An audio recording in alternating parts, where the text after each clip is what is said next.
Vote একটা আপনার মূল্যবান আমানত। এই আমানতকে সৎ, দক্ষ, নির্ভেজাল ব্যক্তিকে প্রদান করুন। তা না হলে আপনি, আমি, সমাজের মানুষ, দেশের মানুষ এর কুফলটা পাবে।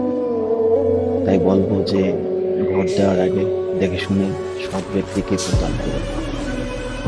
দেখা যায় যে ভোটের পরে, নির্বাচনের পরে, ফলাফলের পরে মানুষ আফসোস করে কোন ব্যক্তিকে আমরা নির্বাচিত করলাম।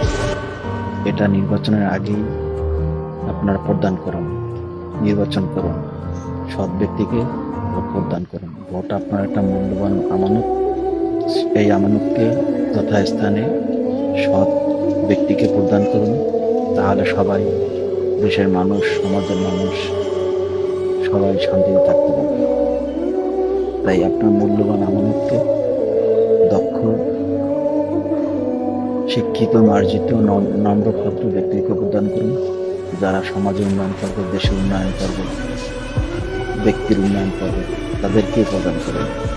ওই সকল ব্যক্তিদেরকে প্রদান করবেন না যারা নিজেদের নিয়ে ব্যস্ত থাকে, যা সমাজের মানুষকে চিনে না। ভোটের আগে মিঠা মিঠা কথা বলে, ভোটের আগে খুব সাধু সাজে, ভোটের আগে ধার্মিক সাজে।